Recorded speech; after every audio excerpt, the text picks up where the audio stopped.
Hello. இன்றைக்கி நம்ம பார்த்திங்கன்னா இறால் குழம்பு செய்ய போகிறோம்.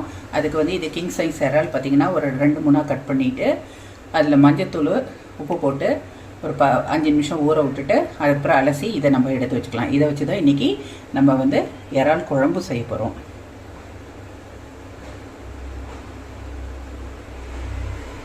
பார்த்திங்கன்னா இறாலை வந்து தண்ணியில் போட்டு நல்லா ஒரு 2-3 ட்ரிப்பு வாஷ் பண்ணிக்கோங்க. இந்த மாதிரி ஒரு பவுல் எடுத்து நம்ம ஏற்கனவே மஞ்சத்தூள் உப்பு போட்ட இறாலை வந்து ஒரு 10 மினிட்ஸ் 5 or 10 மினிட்ஸ் நல்லா ஊற விட்டுட்டு அதுக்கப்புறம் ஒரு 3 ட்ரிப்பு நல்ல தண்ணியில் வாஷ் பண்ணி எடுத்துக்கலாம். வாஷ் பண்ணிட்டு எப்படி இருக்குன்னு பார்க்கலாம்.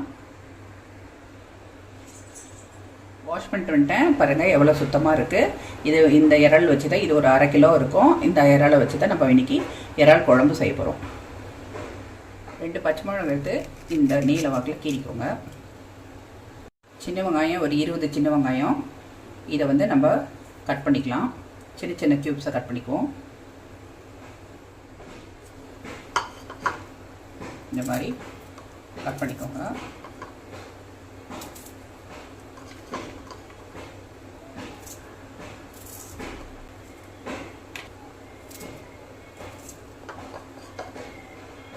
தக்காளி பார்த்திங்கன்னா ஒரு 2 மீடியம் சைஸ் தக்காளி எடுத்து இந்த மாதிரி குட்டி குட்டியாக நம்ம சாப் பண்ணி வச்சுருக்கோம். பாருங்கள், இப்படி தான் இருக்கும். வெங்காயம் பார்த்திங்கன்னா ஒரு 20 சின்ன வெங்காயம் கட் பண்ணி வச்சுருக்கேன். 2 பச்சை மிளகாய் கீறிட்டு எடுத்து வச்சுருக்கேன். இஞ்சி பூண்டு பேஸ்ட் பண்ணி வச்சுருக்கேன். இப்போ இவங்களெல்லாம் வச்சு தான் நம்ம வந்து இறால் குழம்பு செய்யப்போகிறோம். பார்க்கலாம், கண்டினியூவாக வீடியோ பார்த்து இறால் குழம்பு செய்ய ஆரம்பிக்கலாம். ஒரு மண் சட்டி எடுத்து வச்சுக்கோங்க.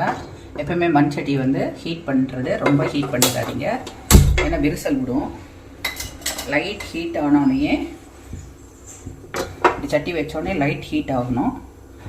ஏன்னா மண் சட்டி எப்போவுமே வந்து எண்ணெய் விட்டுட்டு தான் நம்ம வந்து சட்டியை வைக்கணும், இல்லைன்னா வந்து விரிசல் விடுறதுக்கு வாய்ப்பு இருக்குது. இப்போ லைட் ஹீட் ஆகிடுச்சு, வச்சு ஒரு 2 மினிட்ஸ் ஆகிடுச்சு. இந்த ஸ்டேஜ்லேயே நம்ம நல்லெண்ணெய், இந்த இறால் குழம்புக்கு பார்த்திங்கன்னா நல்லெண்ணெய் ஊற்றி செஞ்சு பாருங்கள், ரொம்ப சூப்பராக இருக்கும். ஒரு 3 டேபிள் ஸ்பூன் நல்லெண்ணெய் ஆட் பண்ணிக்கலாம்.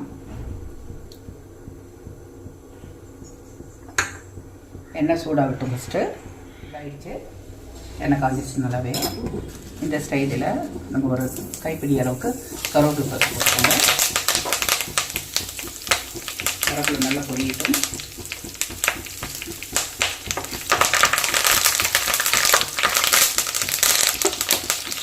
சீரகம் ஒரு 1/2 டேபிள் ஸ்பூன் தெரியுதுங்களா, போட்டுக்கோங்க.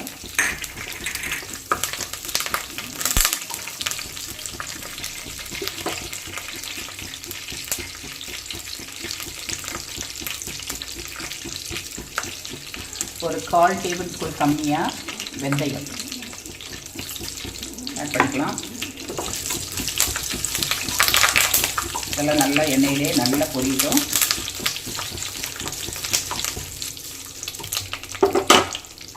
இந்த ஸ்டைலில் வெட்டி வச்சுருக்கிற 2 பச்சை மிளகாய்,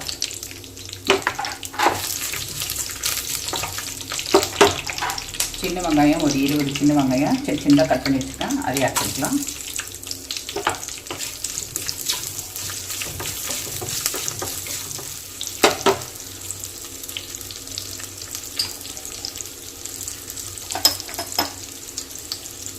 சரி, இதில் உப்பு போட்டுக்கலாம்.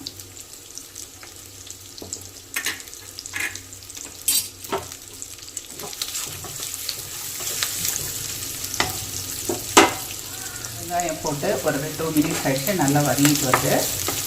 இந்த ஸ்டைலில் வெட்டி வச்சுருக்கிற 2 தக்காளி ஆட் பண்ணிக்கலாம்.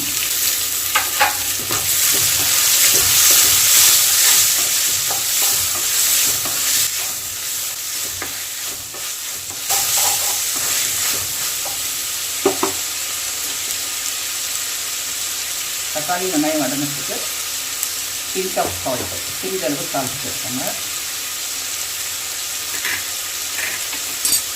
சிறிதளவு மட்டும் சால்ட் சேர்த்துக்கோங்க. நல்லா அப்போ தான் மேட்ச் ஆகும். அது வரலாம் நம்ம ஒரு 2 or 3 மினிட்ஸ் வதக்கிட்டு அப்புறம் பார்ப்போம். இந்த ஸ்டேஜில் இந்த குழம்புக்கு தேவையான அளவுக்கு இஞ்சி பூண்டு பேஸ்ட்டு ஒரு டேபிள் ஸ்பூன் போட்டுக்கோங்க.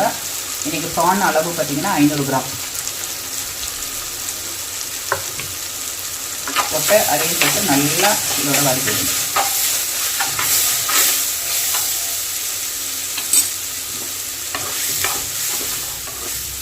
இந்த ஸ்டேஜில் நம்ம வந்து லிட்டு மூடி போட்டுக்கலாம். மூடி போட்டு சிம்லேயே வச்சு வதக்குங்க. சிம்மில் ஸ்டவ் வச்சுக்கலாம். மினிட்ஸ் மினிட்ஸ் எடுத்து பார்ப்போம். இப்போ நம்ம ஏன் மூடி போட்டோன்னா இஞ்சி பூண்டுனுடைய ஸ்மெல் பார்த்திங்கன்னா வெளியே போகக்கூடாது. அந்த அரோமா ஸ்மெல் பார்த்திங்கன்னா இந்த இறால் குழம்புக்கு ரொம்ப சூப்பராக இருக்கும். இப்படி மூடி போட்டு செஞ்சு பார்த்தா ரொம்ப ரொம்ப டிஃப்ரெண்ட்டாகவும் இருக்கும். டேஸ்ட் வைஸ் ரொம்ப சூப்பராக இருக்கும். இப்போ எடுப்போம். இப்படி எடுத்தாச்சு பாருங்கள், எவ்வளோ ஜூஸ் வெளியே வந்துட்டு தக்காளி ஜூஸ்லாம் வெளியே வந்துச்சு இல்லையா. இதுக்காக தான் மூடி போட்டு நம்ம செய்கிறது. அதே மாதிரி இஞ்சி பூண்டுடைய பேஸ்டோடைய ஸ்மெல்லும் வெளியே போகக்கூடாது, ஃபுல்லாகவே இருக்கணும். இப்போ பொடி ஐட்டம் வச்சுப்போம். ஃபஸ்ட்டு ஒரு 1/4 சிட்டிகை மஞ்சத்தூள்,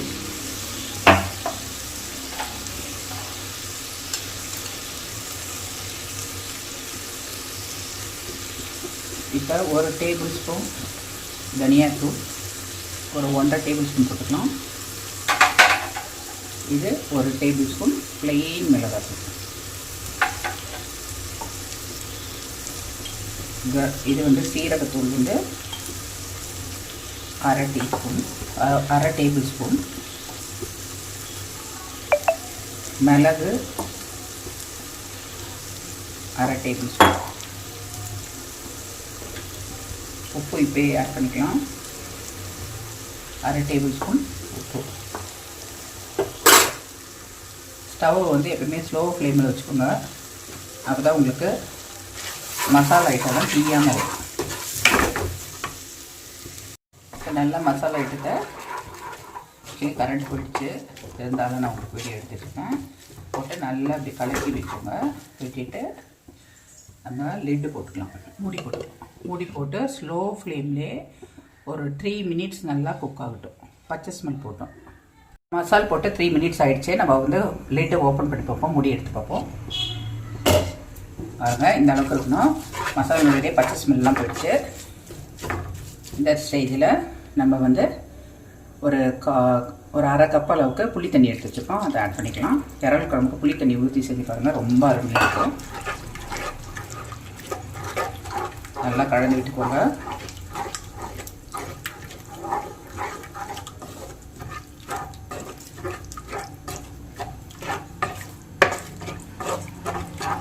இந்த ஸ்டேஜில் நம்ம குழம்புக்கு வேண்டிய அளவுக்கு தண்ணி ஊற்றிக்கலாம். வாட்டர் ஆட் பண்ணிக்கலாம்.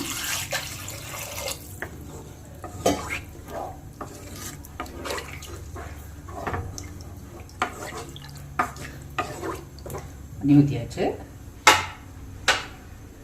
நல்லா கொதிக்கிட்டோம். புளி தண்ணியோடைய பச்சை வாசம் போட்டோம். மூடி போட்டுக்கலாம். ஃப்ளேம் பார்த்திங்கன்னா ஹை ஃப்ளேமில் வச்சுட்டு ஒரு 5 மினிட்ஸ் கழிச்சு நல்லா கொதிச்சதுக்கப்புறம் இறால் குழம்புக்கு ஒரு மசாலா அரைச்சிக்கலாம். தேங்காய் வந்து ஒரு 1/4 முடியோட ஜாஸ்தியாகவும் 1/2 முடிக்கு கம்மியாக எடுத்து சின்ன சின்ன க்யூப்ஸாக கட் பண்ணி வச்சுருக்கேன். அதில் வந்து என்னென்ன ஆட் பண்ணுறோன்னா சிறிதளவு சோம்பு கம்மியாக போட்டுக்கோங்க, 1/4 டீஸ்பூன் கம்மியாக போட்டுக்கோங்க. மிளகு கொஞ்சம் தாராளமாக போட்டுக்கலாம். குருமிளகு போட்டு நல்லா இதை நைஸ் பேஸ்ட்டாக அரைச்சி எடுத்துக்கலாம். சரிங்களா? தேங்காய், மிளகு, சோம்பு போட்டு குறைன்னு ஃபஸ்ட்டு அரைச்சிக்கோங்க. அப்புறம் தண்ணி ஊற்றி நல்லா ஃபைன் பேஸ்ட்டாக அரைச்சிக்கலாம். அரைச்சிட்டு பார்க்கலாம். தேங்காய் பார்த்திங்கன்னா நல்லா ஃபைன் பேஸ்ட்டாக அரைச்சாச்சு. இதில் மிளகும் சிறிதளவு சோம்பு போட்டு நல்லா ஃபைன் பேஸ்ட்டாக அரைச்சி வச்சுருக்கோம். இந்த புளி தண்ணியினுடைய பச்சை வாசம் போனதுக்கப்புறம் நம்ம இறால் ஃபஸ்ட்டு போட்டுக்குவோம். அதுக்கப்புறம் ஃபைனலாக தேங்காவை ஊற்றிக்கலாம். இப்போ வந்து நம்ம மூடி எடுப்போம். புளி தண்ணியுடைய பச்சை வாசலாம் ஒரு 3 மினிட்ஸ் மேலே ஆகிடுச்சு, போயிருக்கோம். இதை பார்ப்போம். பாருங்கள், பச்சை வாசலாம் போயிடுச்சு. இந்த ஸ்டேஜில் நம்ம மஞ்சத்தூள் உப்பு போட்டு கழுவி வச்சுருக்க இறால் எடுத்து இதில் ஆட் பண்ணிக்கலாம். இது பார்த்திங்கன்னா கிங் சைஸ் இறால், அதனால் ஒரு 2-3 க்யூப்ஸாக கட் பண்ணிட்டேன். பாருங்கள், சைஸ் இந்த அளவுக்கு அதெல்லாம் போட்டுக்கலாம்.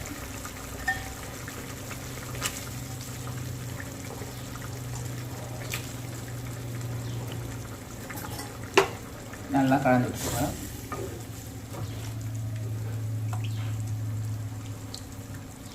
இறாலாம் நல்லா இந்த புளி தண்ணியில் மசாலா நல்லா முக்கிற அளவுக்கு அப்படியே ஸ்ப்ரெட் பண்ணி விட்டுக்கோங்க. தனித்தனியாக ரெடி பண்ணிவிட்டு இப்போ மூடி போட்டுடலாம். மூடி போட்டு ஒரு 5 மினிட்ஸ்க்கு ஸ்லோ குக்லேயே இறால் வந்து குக் ஆகட்டும். ஸ்டவ்வை வந்து ஸ்லோவாக வச்சுக்கோங்க. 5 மினிட்ஸ் வச்சுக்கோ. பார்த்தீங்கன்னா இறால் போட்டு ஒரு 5 மினிட்ஸ் ஆச்சு. ஸ்லோ குக்லேயே குக் ஆகிட்டுருக்கு. இப்போ எடுத்து பார்ப்போம். பாருங்கள், தண்ணியெலாம் கொஞ்சம் வற்றிருக்கு. இறால் வந்து போடும் போது ஒரு கலரில் இருந்தது. இப்போ பாருங்கள் நல்லா வெள்ளையாக வெந்து வந்திருக்கு. பார்த்தா தெரியும் உங்களுக்கு. க்ளோஸில் காட்டுறேன் பாருங்கள். எப்பவுமே இறாலை பார்த்திங்கன்னா ஹை ஃப்ளேமில் நம்ம வந்து தணலை ஜாஸ்தியாக வச்சு வேக வைக்கக்கூடாது. ரப்பர் மாதிரி ஆகிடும். ஸ்லோ குக் பண்ணும் போதிங்க தான் பார்த்திங்கன்னா நல்லா குக் ஆகி சூப்பராக இந்த மாதிரி வரும். ஓகே, இந்த ஸ்டேஜ்லேயே நம்ம உப்பு காரம் பார்த்துக்கலாம்.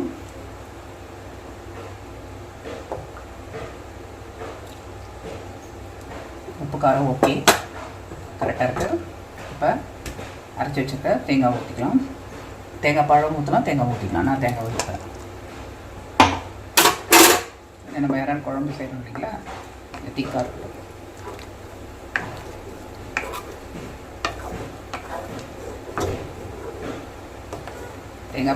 தேங்காய் ஊற்றிட்டு நல்லா கலந்து விட்டுக்கோங்க. மீதிக்கு தண்ணி நம்ம ஊற்றி அலசிக்கலாம்.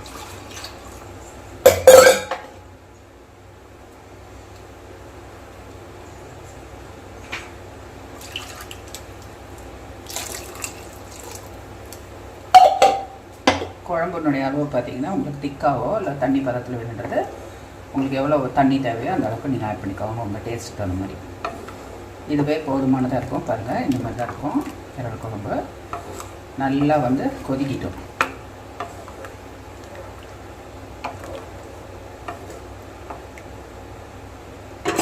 இப்போ வந்து ஐ ஃப்ளேமில் வச்சுட்டு ஃப்ளேம் வந்து ஐயில் வச்சுட்டு மூடி போட்டுடலாம்.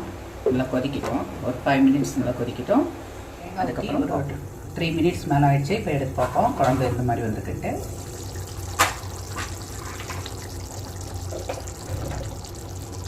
பாருங்கள், எண்ணெயெல்லாம் நல்லா பிரிஞ்சு வந்திருக்கு. இப்போ இறால் எடுத்து பார்ப்போம் வெந்திருக்கான்ட்டு. ஆக்சுவலி வெந்துருச்சு. பாருங்கள், இந்த அளவுக்கு வெந்திருக்கணும். பக்கத்தில் கட்டுறேன். இறால் நல்லா குக் ஆகிட்டு மசாலா நல்லா பிடிச்சி டேஸ்ட் பார்த்துட்டு மீனையே. இப்போயும் நம்ம ஃபைனல் ஸ்டேஜ் பார்த்துடலாம். காரம் உப்பு இந்த ஸ்டேஜ்லேயும் நம்ம பார்த்துட்டு தேவையான போட்டுக்கலாம். சூப்பராக இருக்குது. ஃபைனலாக நம்ம வந்து திருப்பி 1/2 டேபிள் ஸ்பூன் மிளகு போட்டுக்கலாம். நல்லா கலந்து விட்டுருங்க. கலந்து விட்டுட்டு கருவேப்பிலை சிறிதளவு கொத்தமல்லி தழை கார்னிஷ் பண்ணுறதுக்கு போட்டோம்னா அருமையான இறால் குழம்பு ரெடி. இதே நம்ம வீட்டு முறைப்படி செய்கிற ஒரு இறால் குழம்பு செட்டிநாடு டைப்பில் இருக்கும். ரொம்ப அட்டகாசமாக இருக்கும் ஃப்ரெண்ட்ஸ். ரைஸ் நல்லா சுடு சாதத்துக்கு இந்த இறால் குழம்பு நல்லா ஆப்டாக இருக்கும். நல்லா பிசைஞ்சு சாப்பிடும் போது சூப்பராக இருக்கும். டிஃபனுக்கும் நம்ம சாப்பிட்ற இந்த குழம்பு திக்காக தான் இருக்குது. இட்லி, தோசை, சப்பாத்தி, பூரி எல்லாத்துக்கும் பார்த்திங்கன்னா இந்த ஒரு இறால் குழம்பே ரொம்ப ரொம்ப டேஸ்ட்டாக இருக்கும் வச்சு சாப்பிட்டோம்னா. பாருங்கள், பக்கத்தில் காட்டுறேன் எப்படி இருக்குது. ஓகேங்களா, நீங்களும் இதே மாதிரி செஞ்சு சாப்பிடுங்க. செஞ்சு சாப்பிட்டு எப்படி இருக்கணும் ப்ளீஸ் அண்ட் கமெண்ட்ஸை என் கமெண்ட்ஸ் பாக்ஸில் கீழே தெரிவிங்க. நம்ம மூடி போட்டுடலாம். மூடி போட்டு ஸ்டவ் ஆஃப் பண்ணிடலாம். மேலும் இந்த குழம்புக்கு சுவை கூட்டுறதுக்கு ஒரு டேபிள் ஸ்பூன் நல்லெண்ணெய் விட்டுக்கோங்க.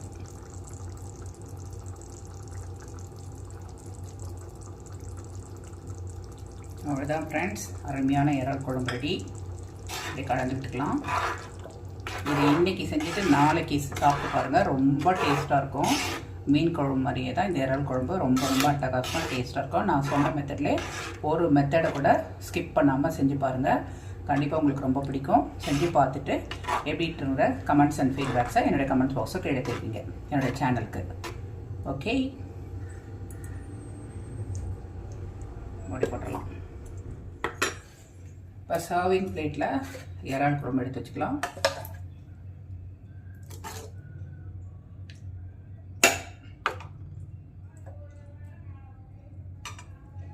பாருங்கள் மக்களே, இறால் குழம்பு ரெடி. நம்ம வீட்டில் இன்றைக்கி சமையல் பார்த்திங்கன்னா இறால் குழம்பு, ரசம். வாங்க செஞ்சு சாப்பிட்லாம். எப்படி இருக்குன்னு பார்த்துட்டு சொல்லுங்கள். எப்படி இருக்குன்னு பார்த்துட்டு கமெண்ட்ஸ் பண்ணுங்கள். செஞ்சு பார்த்துட்டு கமெண்ட்ஸ் பண்ணுங்கள்.